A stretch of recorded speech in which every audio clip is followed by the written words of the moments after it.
If you're fascinated by miracles and want to better understand their value in our lives, then tune into this episode. Today, Michael Grosso, author of Smile of the Universe, Miracles in an Age of Disbelief, dives deep into the meaning behind miracles. Join us as we talk about how to connect to the greater mind and the reality of miracles such as telepathy, telekinesis, and levitation.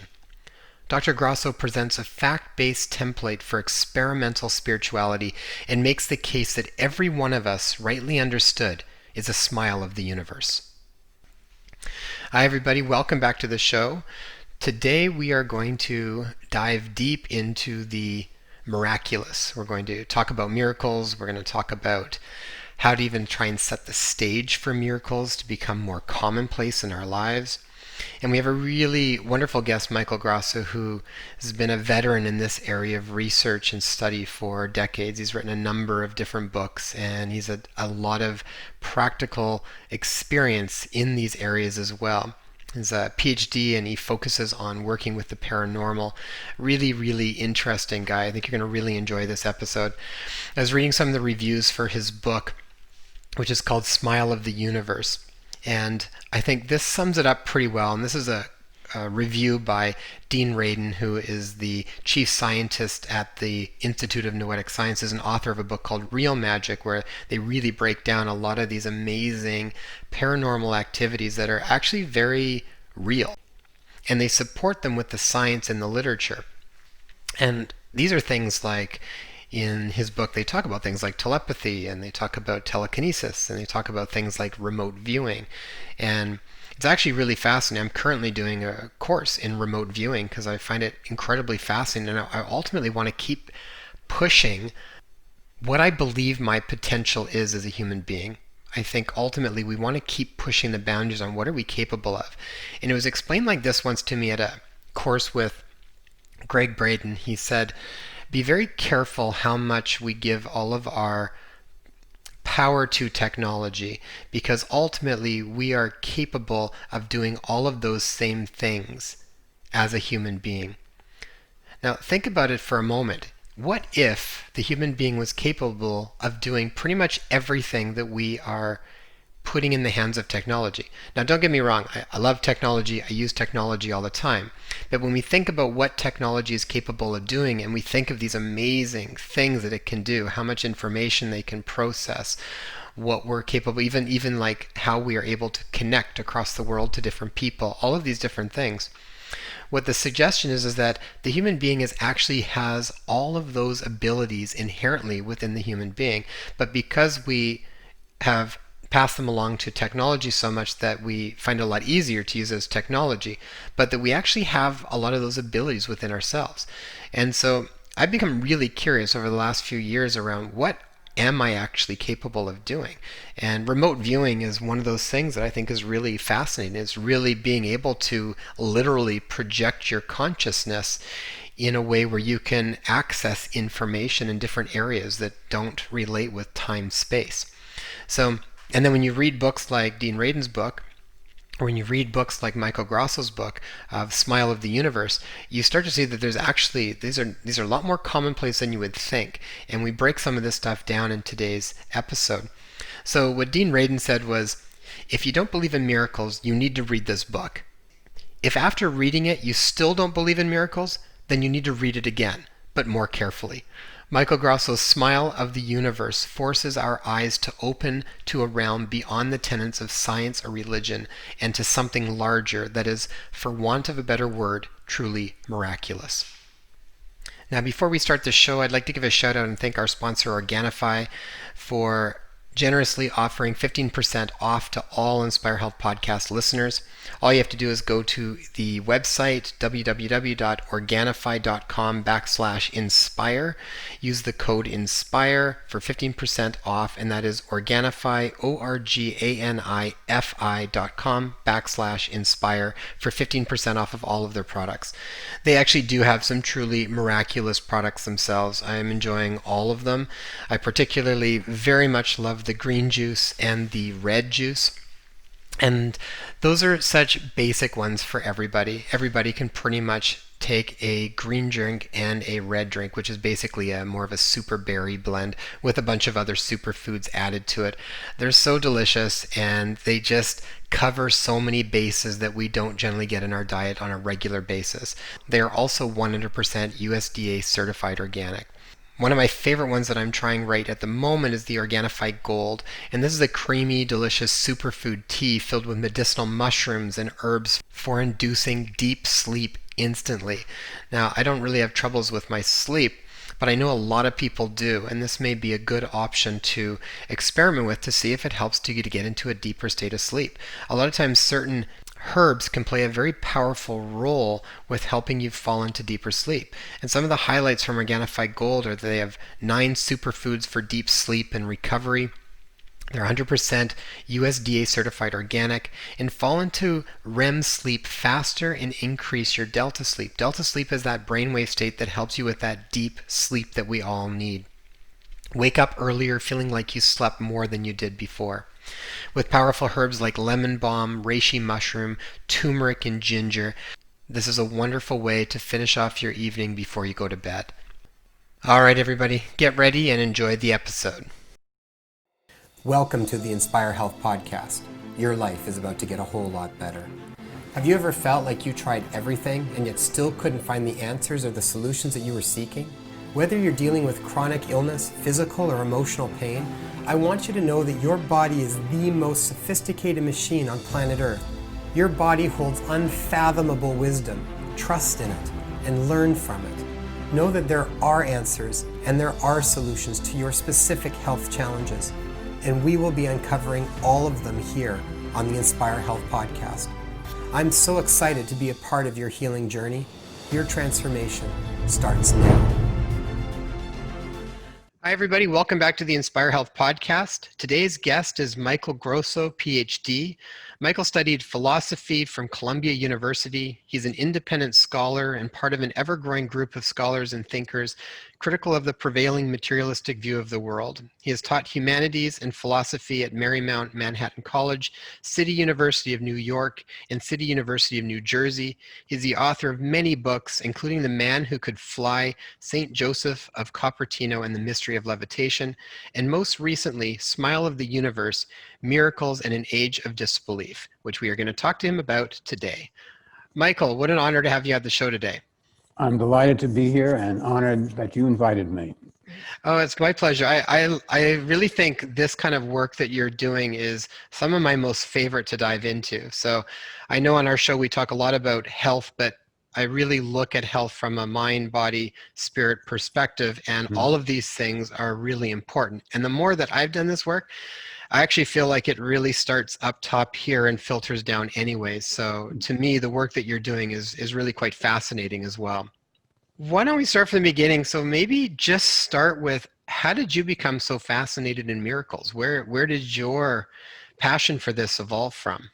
Well, to tell the truth, it's in part my own experience. I've had a number of unusual experiences, which I might call miracles, according to my definition, in the sense that they're unexplainable in terms of physical reality. But the other professional background of my curiosity and research on miracles is being a philosophy professor. I was obliged to talk about the philosophy of mind, the nature of mind. And that's a really puzzling challenge, philosophical challenge.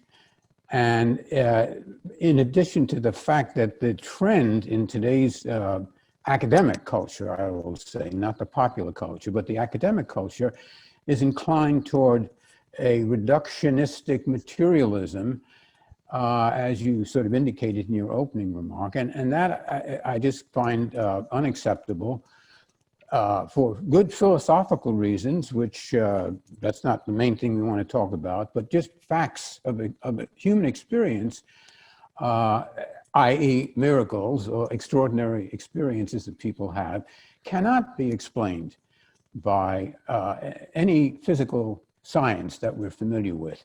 I'm not the only person, this is not just my observation, but there is a reluctance on the part of many academics and the scientific establishment to go that way, because it forces them out of their usual patterns of thinking.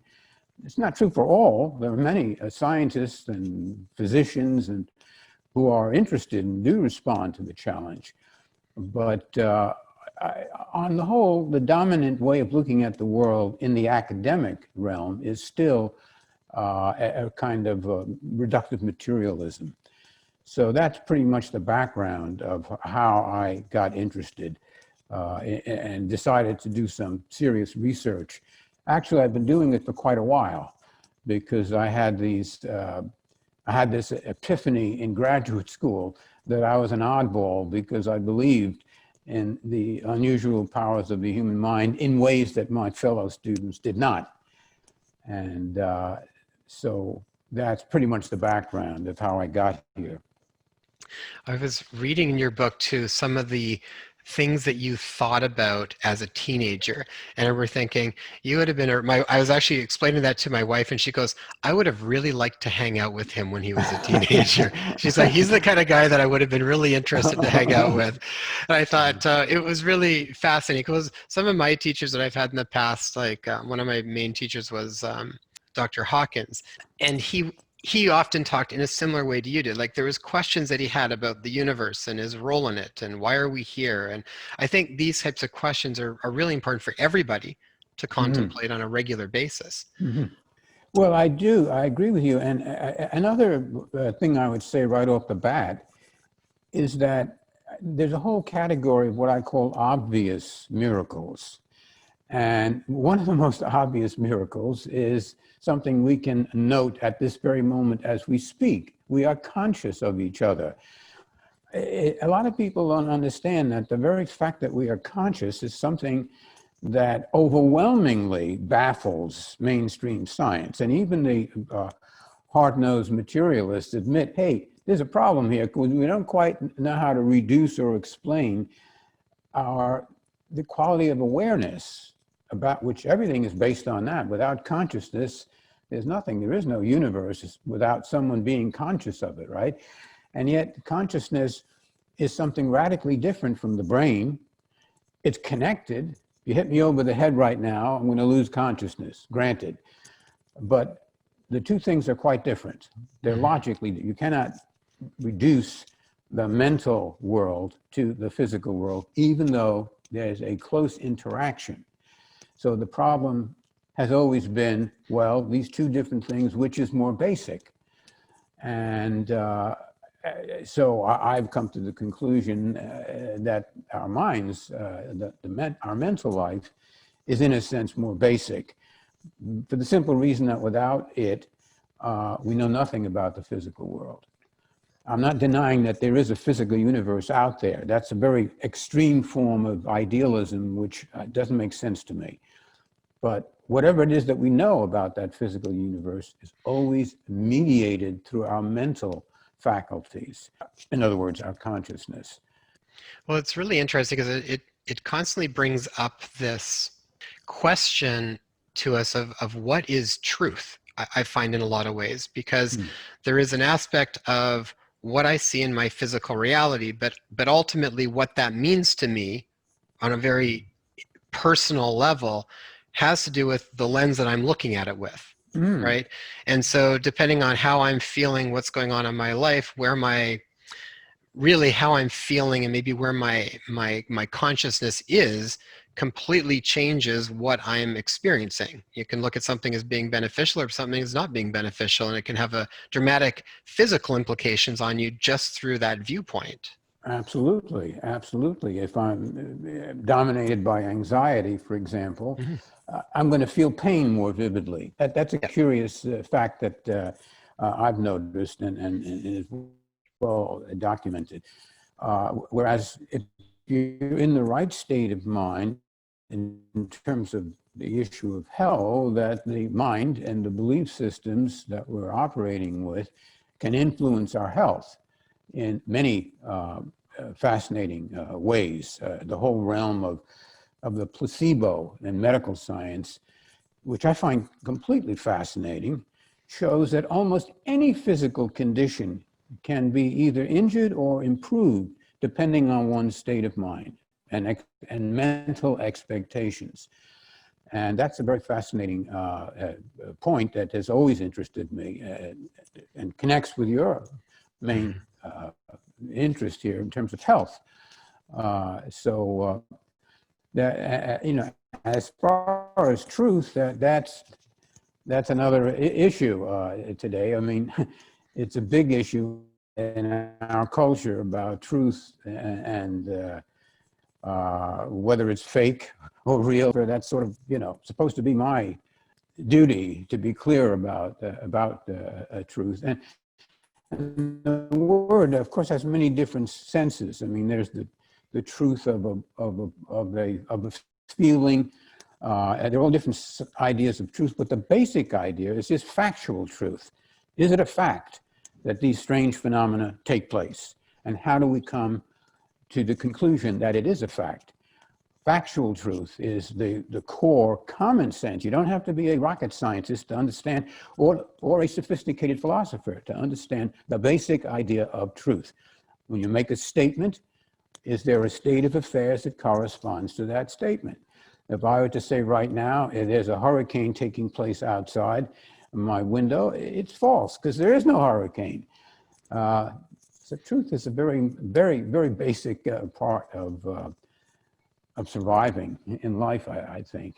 What were some of the miracles that you've experienced? I love the opening of your book where you talk about the experience you had at the Weeping Saint Irene and whatnot. And I remember back when some of these things were going on in the media way back when. And I mean, again, people are just sort of looking at disbelief, and there's this whole mix with miracles. As soon as miracles comes up, it seems that there's this other side that we want to sort of deduce it and figure out exactly what's happening and then call it fake or not fake or whatever. Right. But Right. tell me about some of the miracles that you have experienced and what that meant to you. Well, there are all kinds. There are some miracles that really fit into the category of religious miracles, but then there are other types of experience that are just what we would call paranormal and wouldn't necessarily use the word miracle, but they're part of the story. So, for example, in my case, I have had several really striking precognitive experiences that shatter my ordinary understanding of time. And I'll mention one because everyone can relate to the story of the attempted assassination of President Raiden back in 1981, I think that was. I was teaching philosophy at that time. And before that event was announced in the news, I had a succession of 3 different dreams, not just one. One you can write off as a coincidence. I had 3 dreams about the president being almost assassinated. The last indicated that he was going to survive very well, in fact. And it so happened I was teaching a course on psychic phenomena, so I reported on the 3rd event, because that's pretty odd that you have, the first 2 dreams I saw the president go down and a crowd of people, just the way I saw on television when it actually occurred. And so I had told the story to my students and didn't really expect anything to happen. I thought it was odd that I had 3 dreams. And a few days later, one of my students called me up, and her voice, tremulous over the phone, said, "Dr. Grosso, you are a psychic." And she told me that the president was shot. I hadn't heard it yet on the news. So my first response was, he's going to recover. And of course he did, quickly. So that to me was a shocking and unusual thing. And I'll give you one other example that I actually performed an experiment in a class that I was teaching with another professor on human potentialities. I forget the exact title of the course, but the emphasis is on human potential. And we were talking about mind over matter, or so-called psychokinesis. And one of my students said that when she was a little girl, she played a game called Light as a Feather. Never heard of this game, where the kids would touch each other and sort of breathe together or chant or do something. And then touch the chosen child, and he or she would go up in the air. And so I impulsively said, well, let's do it in class here right now. And again, I had no idea that I was going to get any results. So I picked out a 200-pound student, an ex-Marine, very good student, by the way, and he was willing to sit in a chair while I selected 4 young ladies, and all they did was put their fingers this way, not even this way where you can have pressure, underneath the knees and underneath the elbows. Now, we had been chanting and meditating together, and this may account for the success of what subsequently happened. So I said, okay, let's breathe together, chant together for a couple of minutes. I'll be the director, and you just follow my instructions. And when I say lift, then lift.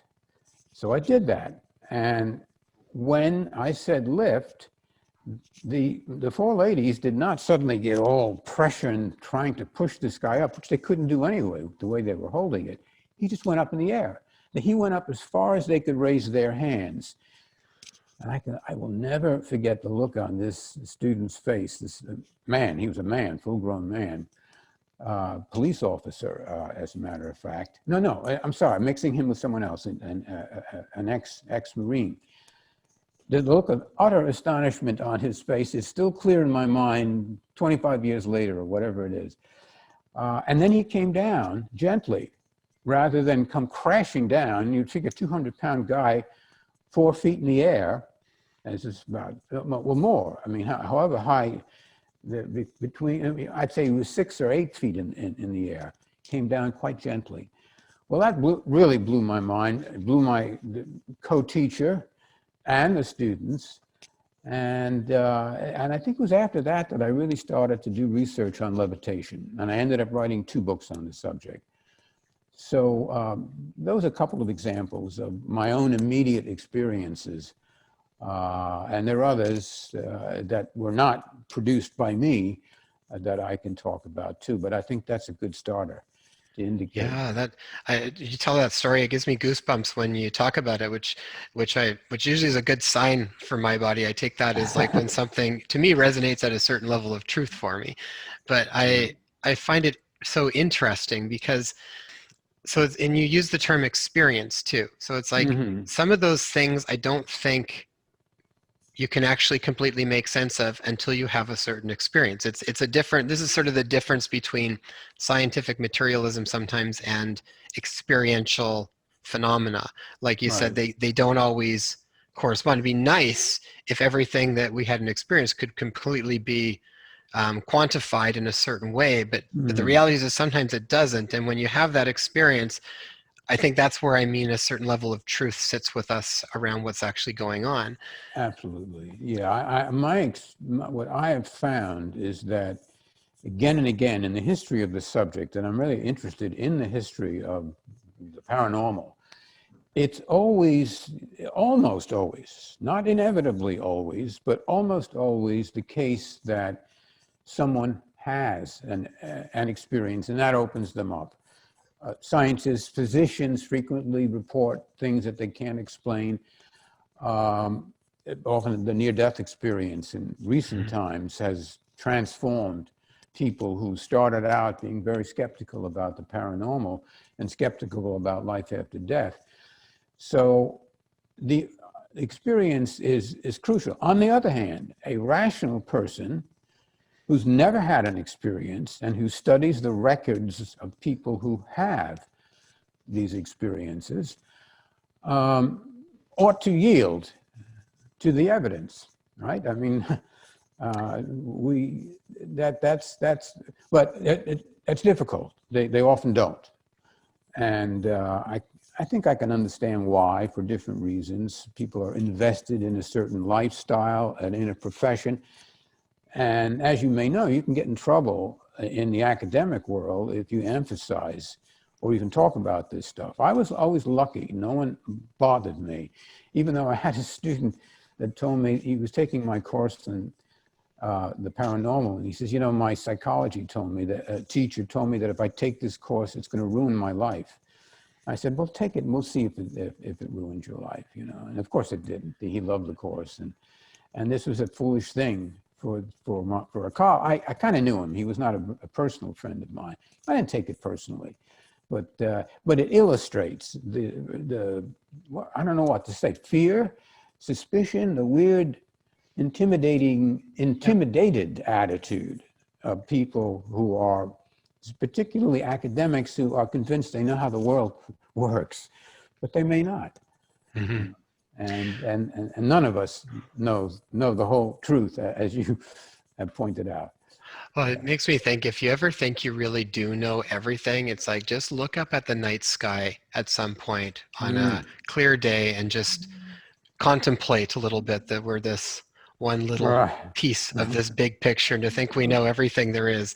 Right. I think we just limit ourselves. And I mean, don't get me wrong, I love science. I look at science in a lot of ways, but I also see where when we adhere to a completely scientific model without anything else, we miss a lot of it. And the reality is, a lot of times science is constantly updating. Like real science is often wrong, and then recognizes and then does better with the next model. I mean, if we just listen to science, you know, we believe that the world was flat for a long period of time. That wasn't necessarily true, right? So we keep updating our model based on how we understand things. And when you get into the world of sort of the paranormal and miracles, you're really into areas that just we don't have the ability to quantify that probably as nicely as we would like to. Right? Well, I think the point, let me just interject this point. You're right. And the difference is that you cannot produce miracles or paranormal phenomena on demand. That's the difference. Whereas the certain chemical compounds, the way they operate and all of that, physics, the physical laws, except when you're dealing with quantum mechanics, then it gets a bit weirder. But mainstream science is based upon the notion of reliable and predictable laws. That's great. But not everything is reliable and predictable in the universe. Take a look at our own minds. Half the time, I don't know what I'm going to say next when I'm having a conversation like this, for example. But you're quite right that the way you put that, but with that qualification, because we can get recurrent evidences. Parapsychologists have done experiments and repeatedly proven the reality of telepathy.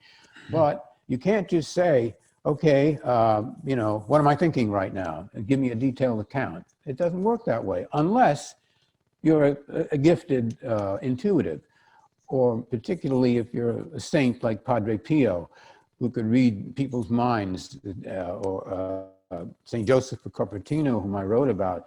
He was so good at it that that annoyed even his superiors. And they said to him, Joseph, would you be a little more discreet in telling us some of our vagrant and perhaps near sinful thoughts all the time?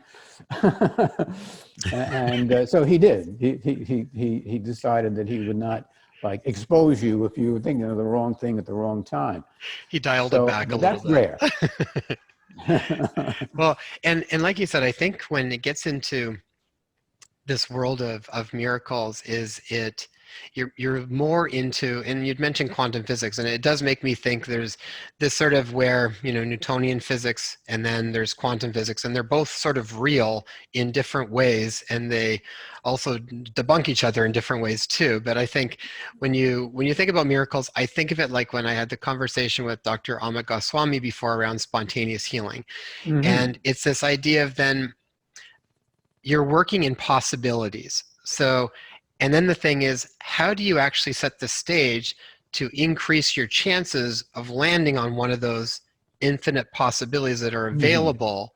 And that's more what we're talking about. And so from a practical point of view, what I'm always curious about is then, how do you set the stage to have a better likelihood of landing on one of those possibilities that we really want to land on? Well, that is a really interesting question. I mean, every time I talk about miracles, people say, boy, we could use one. And granted, what I said a moment ago, the unpredictability, and you can't force it. There are a lot of things you can't force. You can't force somebody to love you, for example. Yeah. And so on. There are all kinds of things that are subtle. But there are variables that we can talk about that tend to increase the likelihood of paranormal breakthroughs. And I think I listed about 4 in my book, but there could be more. But I would say things like you have to, first of all, be willing to pay attention to your inner life, to spend a lot of time inwardly exploring yourself, because many of these phenomena are not so obvious, and you have to be alert to what is possible. And the sheer alertness of the possibilities could bring the possibilities into actuality. So an inner life, the emphasis on the inner life, introversion, and is one variable. And of course, the mystics and yogis, they spend a lot of time dwelling within. Now, there's also an attitude toward the outer world that I think is crucial. And it has to do with what some people call goal-orientedness. In other words, if your consciousness and your life or your situation is oriented in a certain direction, if your mind is focused toward a goal, toward a greater, whatever it is that you're aiming for, that seems to be one of the variables that is conducive to things actually happening. Helmut Schmidt, a physicist who studied psychokinesis, concluded that PK is a goal-oriented process. If you have a particular goal, and this is a practical point that might be useful, you can't sweat over how it's going to be accomplished.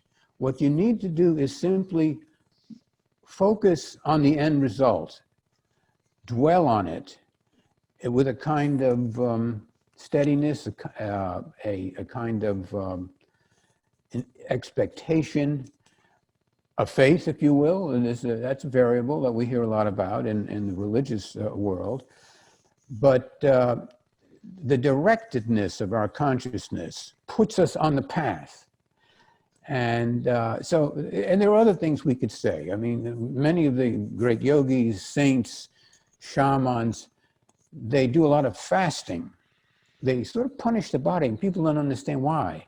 Well, the reason, I think, from what I can understand, is when you quiet the body down, when it's not too agitated by its needs, desires, appetites, lusts, fears, anxieties, quiet it down, your mind is emptier. Your mind is not crowded and blocked with all kinds of thoughts, fears, and emotions. So kind of emptying of the self allows the connection to take place more readily. Mm-hmm. So there are things that people do, but the funny thing is you can't just do it for a split second. It doesn't work that way. Sometimes it does. Sometimes it does. Again, there are no absolutes in this realm. But it's the individuals who dwell on their spiritual practice that become, you might say, the experts in the production of the extraordinary. It's not just chanting one thing a few times, but many times. It has to become a part of one's lifestyle. And then there's a likelihood of an increase of extraordinary phenomena. That's a rough statement that I would make, that I'm confident it has some measure of truth in it. Yeah, I love that, Michael, and it's actually very in line with a lot of stuff that I've come across too. A couple pieces around that. So when you had said, I can't remember the name of the physicist that you mentioned, but when he was talking about Schmidt, when you need to get rid of focusing on how is almost the biggest problem that comes in with manifesting anything, I find, because as soon as I get caught up on the how, it usually gets me focusing actually more on all of the blocks that are already getting in the way. And as soon as you get focused on the blocks, you generally create a little bit more blocks because that's where your focus is. And so how it was explained to me was really focus on why, which generates a feeling inside of you, and then get very clear with what. So it's like create the feeling of why you want this to happen, then get very clear with what exactly it is so that you are really dialing in the the focus. And Right. from that, you increase your likelihood of then landing, I feel like, on those infinite possibilities. You've narrowed it down a little bit more to this Right. group that you might have more chances of landing on. Right. And in another way that it was described once with a course called the Silva Method. I don't know if you've ever heard of Jose I've heard of Silva. it. Yeah. Uh-huh. So I remember my wife and I did the Silva Method a couple years back. And it's really fascinating because it really is around using the way we feel and our imagination and meditation and whatnot to increase the likelihood of whether it's health or prosperity or abundance or whatever you want to do, but it helps to direct. So you're living more consciously rather than just sort of whatever goes on. You're a little bit more in the driver's seat of trying to um, play in a more active role in the direction you want your life to move. Hmm. And the way they broke it down in one aspect of it was you need to have a strong desire for what it is that you want. You need to have a belief that it's possible, Hmm. followed by a feeling of positive expectation that it's on its way. Hmm. And so it reminds me very much of what you had just said, that if you can get very clear with what Yeah. you want, believe it's possible, Yeah. and then feel like it's already on its way, you create Hmm. an increased chance of something like that happening. Absolutely. It's interesting what you've just said reminds me of the fact that people, all kinds of people, all periods of history have been aware at some subliminal level of these possibilities and have figured out different ways of doing it. And so here's a group that probably didn't, that you're talking about. I remember the Silva teachings there, how he or she, whoever it was who did this, got it all together. Doesn't surprise me because it's in our experience, uh, and unless you're part of a tradition where it's made explicit, you kind of forced to figure it out on your own, and very often people do figure Mhm. out ways of enhancing their own creative potentialities. So I'm always ready to see those connections and say, yeah, you're on the right track. And let's keep going in that direction. Well, and it makes me think about when you talk about the great mind and then how do we increase our connection to this great mind in increasing our chances of a miracle? Or can Hmm. you break down what you mean by the great mind and what that, how we do that? Yeah. We all agree that we have minds, personal minds. And, but in the course of modern times, some psychologists like Freud and Jung taught us that the mind is wider and deeper than the conscious mind, right? But I'd say that Jung had a wider conception than Freud of the depth of the mind. Now, when you bring in the paranormal, something like telepathy or clairvoyance, or even for that matter, precognition, once again, you're forced to enlarge. I mean, if you accept these facts, and they undoubtedly, in my judgment, are real facts, that allows us to assume that our personal minds are connected with a greater mind. I mean, what does telepathy mean? But that your mind and my mind are at a deep level connected, and now and then we can make that connection. Again, I'm not a Padre Pio, but I can't do it automatically, instantly, but it's a possibility. So I think the more deeply we realize that our minds are much larger than our personal minds, that opens us up. That makes us more confident. That enables us to believe things are possible, and in turn clears the space, as it were, and makes us perhaps more likely to actually have one of these extraordinary breakthroughs. And of course, this big mind, greater mind, is not a stranger to the traditions of religion. And again, I like to avoid fixating on one religion or one approach to this, but it seems to me that the great religions have all, in their own way, discovered through experience and meditation and practices, discovered and experienced the reality of this greater mind. So that I feel we have a right to postulate it as a scientific hypothesis. And that's what I've done in that book, in my book. When you talk about the great mind, it makes me think a little bit about Dr. Irvin Laszlo's work a little bit too, where he talks about the Akashic field. Uh-huh. Is that similar to what we're talking about, or this Yes. universal consciousness that everybody is intimately connected to, but it's almost like we don't have a direct line to it, and some of what we're trying to do is how do we potentiate that connection again so we are privy to a larger amount of information and knowledge and insight.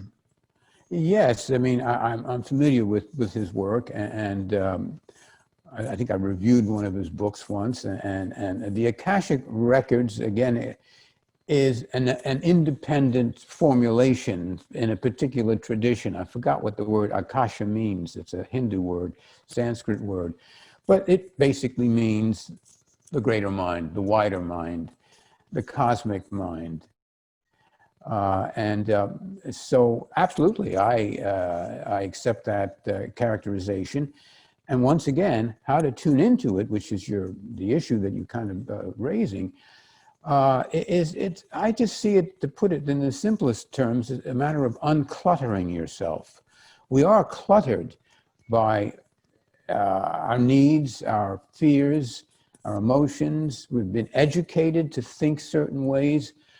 So the mind, our everyday minds are in a sense a product of a culture that we were born into, and not necessarily in the rightly oriented toward these higher possibilities that we're discussing. And so we've got to make an attempt to, in a sense, challenge the complete authenticity of our everyday minds and lifestyles. And that happens to some people depending on what they've experienced, their needs. Often it's a crisis that forces them. I often think about today with so many problems all over the world.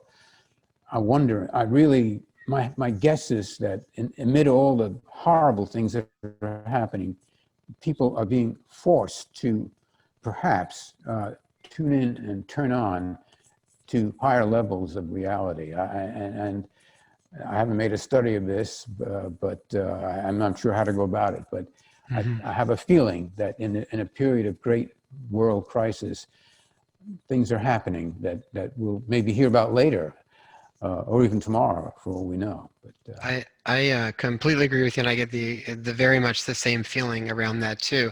And I think you even said once that sometimes the body has to go through a significant breakdown before you go through a breakthrough. Oh, absolutely. And of course, that applies to the world at large today in many ways. But more specifically, as I'm sure you're aware, it's the perfect formulation of a near-death experience. And it is certainly a fascinating fact that as people come near death, they have experiences that completely cure them of the fear of death. That's something you would never expect as occurring. And by the way, I should point out that people have near-death experiences without physically being near death. There's cases of folks that are just meditating on death, or in a state of acute depression, and where they feel like they're dying emotionally and desperate. They're desperate, and in that state, sometimes, doesn't happen all the time, it triggers experiences not unlike the classic near-death experience. I myself had a dream that was sort of about near-death, because I was pulling what it looked like in the dream. It felt like a boat, or it could have been a coffin, that I was pulling it up a hill. And when I got to the top of the hill, this beautiful light appeared, which felt like the being of light that's described in the near-death experience. And the dream was full of references to death and reincarnation and stuff like that. But I woke up and I said, gee, I know what that feeling is like now, even though I wasn't physically near death. I was mentally near death in a dream, and that triggered the experience. So the yogis and the mystics they, in a sense, are trying to induce that light encounter, which occurs spontaneously when people come literally near death. Not all the time, about 10 to 15% of folks who are physically near death have this experience. But that's a lot of people. It's A a lot lot of of people people. are having these experiences. And I mean, Yeah. I've had patients that have been at near-death experiences, and it's completely changed their life from that point on.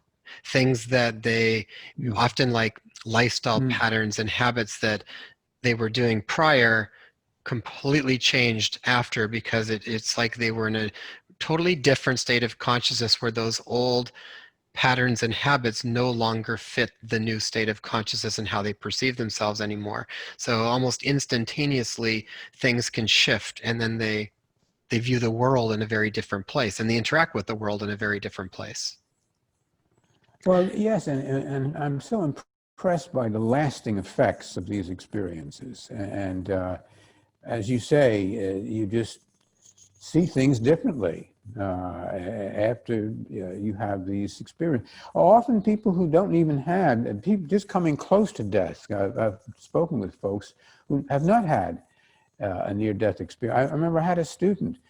He was an elderly fellow, and he had a heart attack. Didn't have a near-death experience, but he emerged from that heart attack with the conviction that he had to change his life. And so he reduced the amount of work he was doing, and he started taking courses in philosophy. And I had the pleasure of having him as a student as a result. And he shared his transformation with me. So there are so many different ways that we can open up. I find that encouraging to remind myself, and as well as people whom I share my work with, that the possibilities of, as you put it a moment ago, complete transformation, even instantaneously.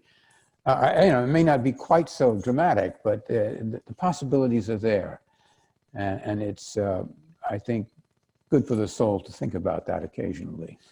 Yeah, and even when you mention you don't have to go through an actual near-death experience, but maybe the feeling of something like that that's happened, like you said, either depression.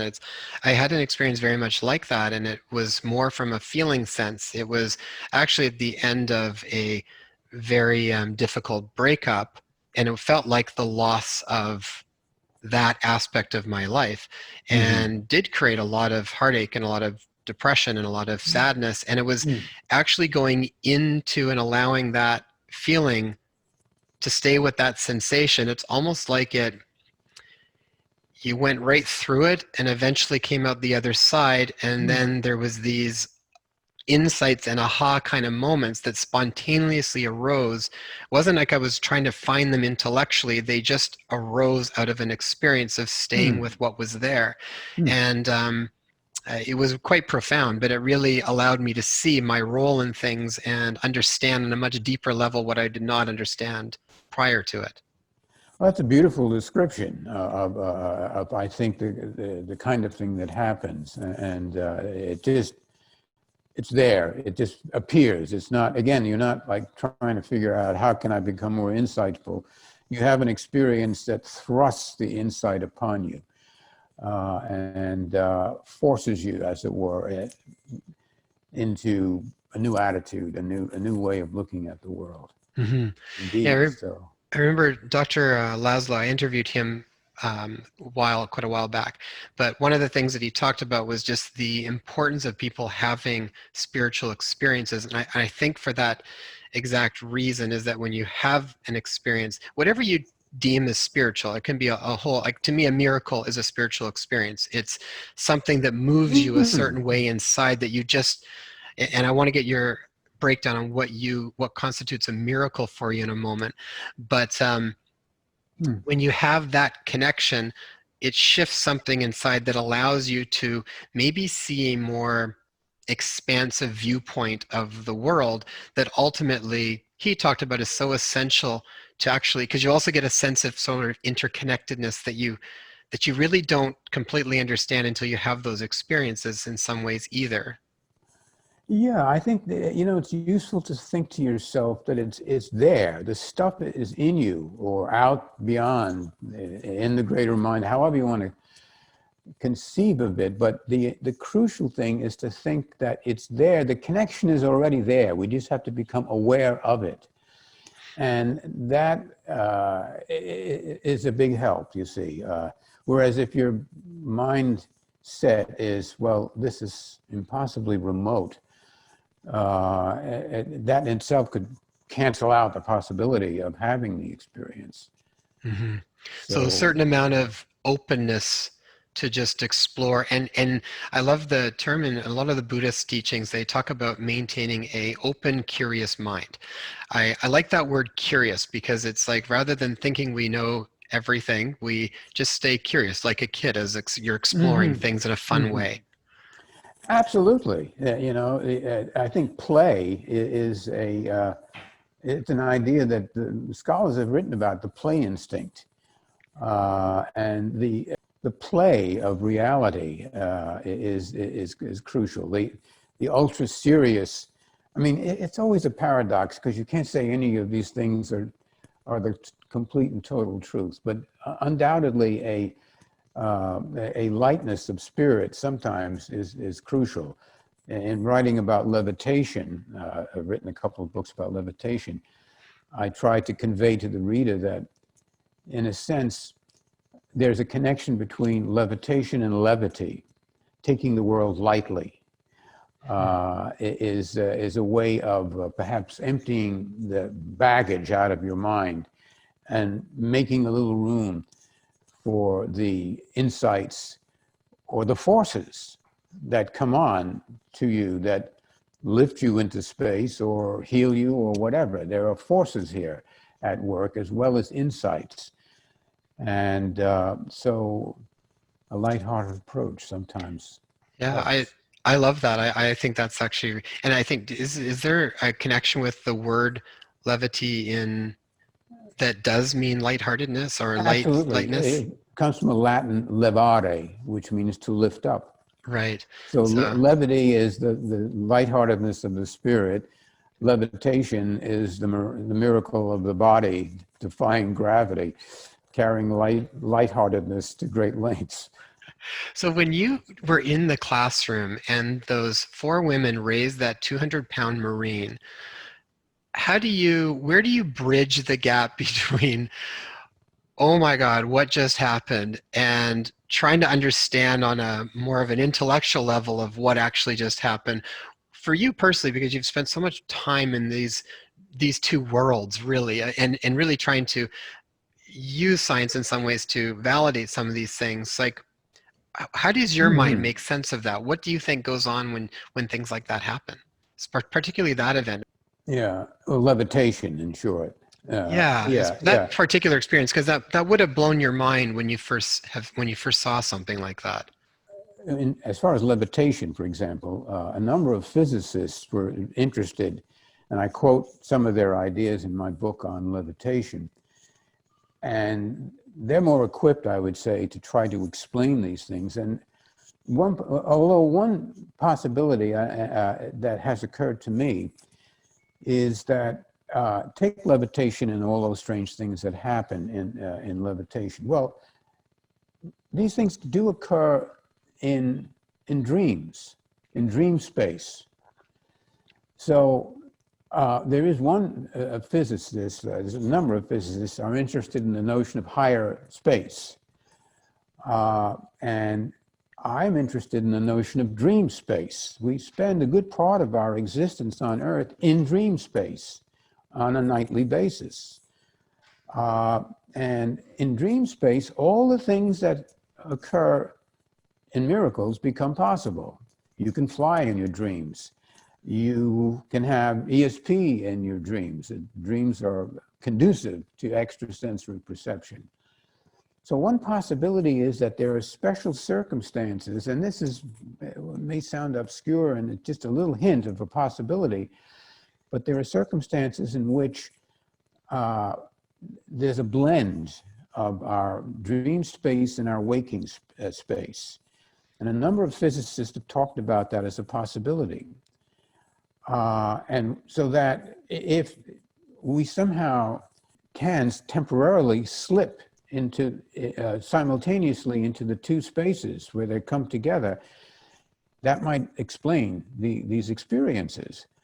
But there are other attempts which are frankly beyond my capacity to understand because I'm not a physicist.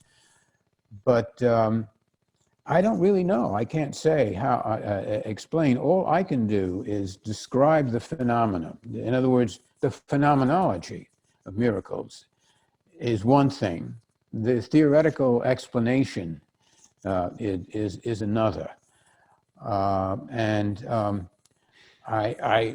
All I claim is that we have evidence for these miracles, and we have hints as to how they may be brought on. But as far as an adequate explanation, a scientific, rational explanation, we're a long way off from that. Mm-hmm. And that's just the attitude of my physicist friends. One of them who wrote to me about levitation, he said, Einstein makes it possible because Einstein showed that space and time can be bent. But then he said, but it's a mystery how being in a state of ecstasy, which is usually the condition which leads to levitation, how that brings it about. And there's where my idea comes in. In the ecstatic state, the mind might inadvertently slip over into some kind of a dream space and make these things possible. But beyond that, that's just a sketch. I need to really work on that and get others to comment on that possibility. I've yet to write anything about it. I'm just talking about it to you off the top of my head. Yeah, I just find it all fascinating. I think it's just fun to postulate around things Absolutely. And to think about it. And you mentioned ecstasy, and I think a lot of times when some of these deeper states of healing, like spontaneous healing or miracles, a lot of times I think it's correlated with that feeling sense. You're in a very high state of either ecstasy or like religious rapture or something along these lines, which, and again, I don't know either, but I'm just sort of thinking about it from the point of view that it's like, it seems like there's some sort of connection between the way that we feel and being able to connect to some of these different potential realities. And I think maybe that might be why clearing the bucket of all of the other stuff that seems to be in a lot of the different like yogic traditions of whatever may assist you in feeling something like that a little bit more readily. Yes, I think so. And you know, I've noticed that two things get me into a near ecstatic state. Listening to certain kinds of music. Doesn't happen all, I mean, I love music, all kinds of music. But once in a while, I will have an experience of music that really puts me in touch with something beyond. And I will say that I've had moments, and this is very rare, where I felt that I absolutely knew that I was immortal listening to music. So that's one thing. And the other thing is I'm a painter. And when I get carried away and lost in the act of painting, it's a kind of ecstasis, meaning being out of yourself. I'm not thinking of anything. I mean, there could be bombs exploding outside and I'm not going to hear it. I'm so wrapped up in it. And again, it's the emptying out of all of the distractions that makes me vulnerable or susceptible to perhaps an inspiration or a different kind of a miracle, a different kind of a phenomenon. Yeah. So that's a kind of a nice thing to think about. You know, what if we want to enhance our miraculous IQ, as it were, the way perhaps is to pursue the ecstatic in whatever way works for you, right? Yeah. Anything that lifts you out of your ordinary self. You know, being in love, that's one way. It's very true. It's very true. And your world looks very different when you're in love than when you're not, even though you're seeing more or less the same world. Yeah. Absolutely. And you can be in love with lots of different things. I mean, Yeah. wonderful to be in love with another person or persons, but it's also okay to be in love with anything that turns your heart and your spirit on. Yeah. Well, in light of when you're talking about music, I think it's interesting because it often is nature or the arts or something along those lines that tends to touch us in those ways. And Mhm. I remember Dr. David Hawkins, when he wrote a book called Power versus Force and a number of other ones a long time back. He's passed away since, but he used to talk a lot about how important it was to surround yourself by the aesthetics of life. And so beautiful poetry, beautiful music, plays, operas, a lot of those things tend to touch and strike those different Mhm. chords that do allow us to feel something in a more profound way sometimes. Absolutely. Yeah. Yeah. And those are the moments that make life worth living. Hmm. Yeah, I completely agree. Now, you titled your book Smile of the Universe. I wonder if you can just break down why smile and where that came from. Yeah. It came from the etymology of the word miracle, which I looked up in Skeet's Dictionary of Etymology. And I noticed that he says that the word miracle can be traced back to the Sanskrit smai, S-M-I, which is where we get our word smile. So I kind of like that idea and then the title came to me, Smile of the Universe. So the smile is a smile of admiration, wonder, and ecstasy. But that's only a part of the definition of miracle. What I just said could be construed as kind of subjective and a little unclear. But what is clear is the additional criterion uh, that the item that induces this wonder is something that prevailing science, and particularly material science, cannot explain. Those are the two features of the miracle as I define it. On the other hand, there are some events that are beyond physical understanding that may not be that shockingly wonderful. I mean, I often have sort of minor telepathy. I'll think of somebody and the phone rings. Haven't thought of them for years, or maybe at least for weeks or months. And suddenly the person calls. Well, coincidence, maybe. But when it happens as often as it does with me, at any rate, I conclude that it's my ESP kicking in, and it doesn't awe-inspire me, but it's still kind of nice and interesting. But it's the really big, powerful experiences that induce the feeling part of the definition of miracle. Hmm. I like that. And I was, it's almost like I was talking to my wife the other night, and we were talking about just this concept of even miracles and current reality and how much of reality plays with how what we're open to thinking about and postulating around. And it's just this whole sort of conversation around this.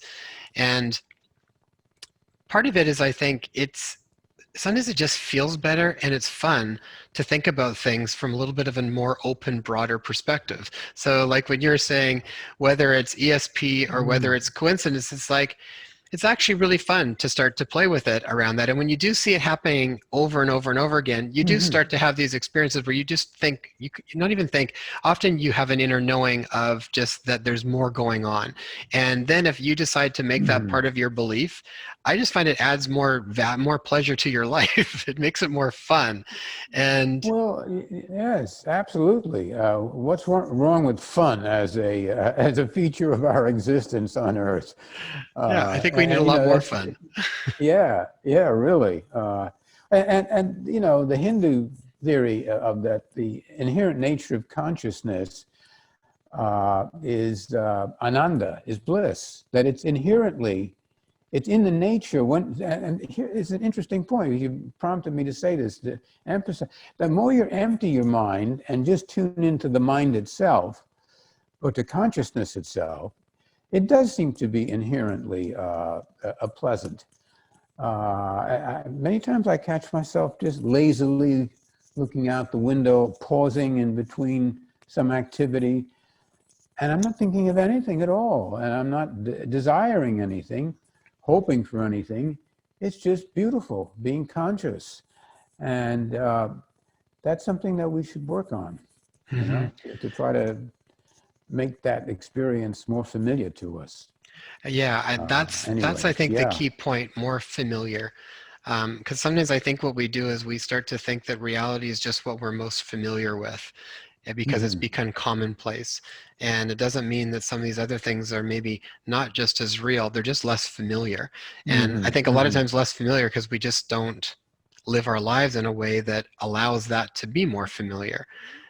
Exactly. I mean, let's face it. I mean, many of our lives are harried by problems that make it difficult. But that's all the more reason why, as communicators, you're a communicator. You're, you know, getting this material out to the world, and I'm a writer, and there's a purpose to doing it. The world needs it. We need to be more open, as you say, to the possibilities, the higher possibilities, even when things look pretty grim and awful, as they do for many people on the planet right now. We're in an extraordinary planetary state at this time. So I feel we're doing okay doing this right now. There's a purpose to it. Yeah, And there's a I think virtue so to it. too. And it's not to take away from the craziest and the degree of suffering and division and everything that's been going on and fear. But there's a part of me that also, just my own belief is that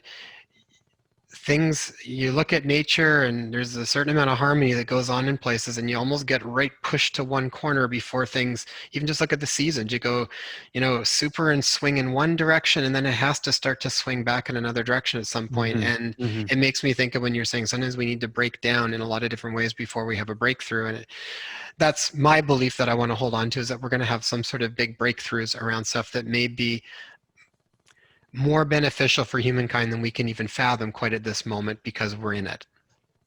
Well, I have the same feeling that right now we're going through something that is really unprecedented in the history of the world. Unprecedented. A combination of dangers to life on Earth, and not just human life. I mean, I don't know, a huge percentage of living organisms in the past 30 or so years have been wiped out. So we are in a very extraordinary state, but it's not hopeless. It is not hopeless, but it's good to have a larger, wider perspective. Without that, we're really lost. Without a vision, there's a wonderful saying in the Bible about without a vision, the people will perish. And I like that line. I've forgotten where it comes from. Probably from somewhere in the Old Testament, but it holds a lot of truth, because it also gets you back to, like we talked about earlier, about where are you focusing. And sometimes it's a challenge to focus on what is hopeful when things feel hopeless, but at the same point, that's something that is only we can do individually. And so if we can keep trying the best we can to find pieces of miracles in everyday life, that keeps the hopefulness up. That's a great point. I like that. The little miracles of everyday life are as important, perhaps, as the big ones. On the other hand, I have to say, if I may just say this, I'm shocked by how quickly some of the really big miracles that I touch on in the book, mass miracles, how quickly people forget them. And things happen. Back in 1995, I think it was, there was this milk miracle in India. And not only in India, it happened all over the world, wherever there were statues of Ganesha, the Hindu god. Yeah. And remover of obstacles. Yeah, the remover of obstacles. And I was blown away. I actually watched it on television. I watched a BBC reporter with a little cup of milk, and put it underneath the statue, and I watched it disappear. And then I had two students of mine who were Indians who witnessed it themselves, and they wrote up me reports of what they actually witnessed. And so there was a milk shortage in India on that one day. It happened for one day. And then it stopped.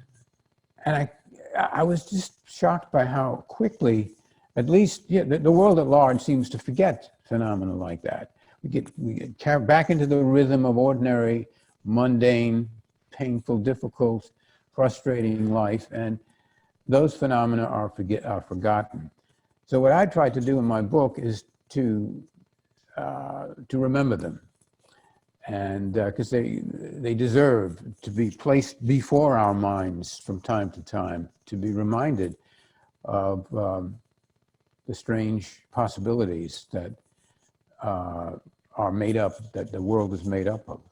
Yeah, well, and you made a So good point there. The forgetfulness of the extraordinary is a kind of thing that I'm trying to resist myself. I have to remind myself. I think part of the forgetfulness comes with, like you said, going back into your normal, mundane sort of life. And most people's lives, for the vast majority of them, I would say, are stress-based. They're go, go, go. It's moving too much, or it's stressed about a lot of things. It could also be on the flip side for some of that, but particularly when I'm thinking about like North American society for the most part. And I remember Dr. Amit Goswami talking about spontaneous healing and sort of setting the stage for that. And he said you need to be able to go into places of the downtime. You need to be able to have the stilling, the quiet, the meditation, the reflection, in order to be able to receive the insights and the aha moments, and then go into the doing phases to kind of act it out and make it a part of your life. But it's this sort of back and forth a little bit. And I feel like if you don't have enough of the back time where you have the downtime and the de-stressing time and whatever, that stuff just disappears. But I think if we can create more of that time in our lives, it's been a big priority for my wife and I over the last few years. In particular, since we've got young kids, and it's trying to create more and more of the quieter time so that we can open up to some of those types of events and experience life in it. And to me, usually you get more profound insights when you can have those downtimes, whenever you can make them. And sometimes that means restructuring life in a way so that you can create more of that, because then I find like that becomes more a part of your life. You're not so tuned to forget about those little miracles, because you're kind of almost creating space to tap into them more and more and more. Oh, absolutely. And let's face it, there is something about you mentioned North American lifestyle. It is true that the way we live, it's, I don't know, almost the consumerism, the computer-mediated mode of existence. You know, you walk out and I see people walking around staring at their phones. I mean, we're all noticed this, and I do it myself occasionally, but we're so, I mean, apart from the stress of life, which you rightly observe is so critical, I think we inhabit a culture increasingly capitalist orientation, consumerist oriented, that we're deliberately being distracted. I mean, you get on the internet and I think the internet is great in many ways, wonderful. But I recoil from every little move you make. They're trying to suck you in. You can sign up for this, sign up for that. And it gets, and I just goodbye. I don't want to have anything to do with it. It happens constantly. And the time that's wasted. So our mechanistic scientific culture has many benefits, but it also created weapons of mass destruction. Capitalism, which has some benefits for some people, maybe the 1% are really making out like bandits, and the rest of us are being sucked into a world which is increasingly removed from the natural world that we both agree is what we need to immerse ourselves in to be fully functioning, happy human beings.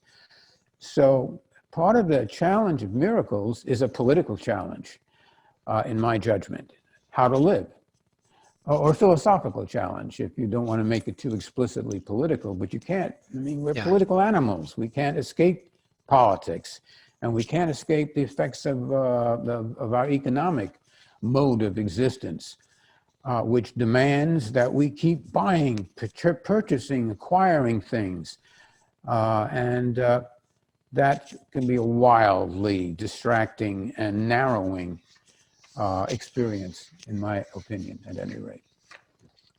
Yeah, it's an interesting one where it just also when everything first happened with like about 6 months ago, and I felt like the world was on a big pause for a little while, and it made me think of Dr. Goswami's words around needing to have downtime in order to reflect. And I was like, as much as that was a bit of a forced downtime, it was like there was potential for a lot of reflection around things. And I'm hoping that with that, if there's a large enough group of people that do reflect, that might open up the doors for something very different to occur. So I think that is happening, and I know when it started 6 months ago, I wrote a bunch of posts for my blog about just exactly what you're saying, that here's an opportunity to, I wrote a post on reading. You know, people were saying, you know, hey, I got a little time now, I'm going to read something. And although I don't see reading as a distraction, I see it as opening up to other worlds. I mean, reading is, but, you know, I happen to be a big reader. Yeah. So I agree with you completely that in a sense, we have an opportunity now to at least think about these things. And some people are discovering things that they were not aware of previously. They're being forced into situations that they aren't accustomed to and are learning new things. And so that's good. And we need to dwell on that more and talk about it more. Yes, indeed. Well, Dr. Michael Grosso, thank you so much. I really, really enjoyed this conversation, and I think it's going to have a lot of value for people to hear. It's, I think, well needed at this time more than ever to open up to this idea of miracles and looking for the miraculous, and maybe even playing a more potent role in creating the miraculous in our own lives. Well, I hope so too. For people that would like to learn more about your work, where can we send them? I'll make sure I've got all the links in the show notes, but just tell us where we can send people some of the work that you're doing. Well, I have a blog where I have my latest posts, which is called consciousnessunbound.blogspot.com. I also have an art. I'm a painter, and I'm interested in the connection between art and the paranormal. And I have a website called paintingthepsyche.com. And anyone interested in having a look at that connection between art and psychic phenomena might be interested in looking there. And I'd be delighted to converse with folks who read my blog, and there's a space there to write and we can interact. I write the blog to induce conversations, but so I'm there and I'm open to conversations with anyone who wants to get in touch. That's wonderful. And I mean, it's a really great resource for people to be able to have direct conversations with you too. So I encourage people, when you got the opportunity to talk to people like yourself that have been in this for so long, take the opportunity, ask questions. All right, Michael, thank you so much. Okay, thank you. Bye. Well, that was awesome. Thank you so much for taking the time to invest in your health and well-being. Since this podcast is brand new, reviews and subscribers are so vital for us to get off the ground and share this really important information. So if you found this information valuable, please post a review and subscribe to the podcast so you'll get our newest episodes. Also, if you know of someone who would benefit from this, please share it with them. You can also find us on Instagram at #InspireHealthPodcast. If you have a question that you'd like to be addressed, direct message me on Instagram or leave a comment on one of my posts. I would love to hear from you. And you can grab our show notes and free resources for each episode at inspirehealthpodcast.com. So be sure to go online and check it out.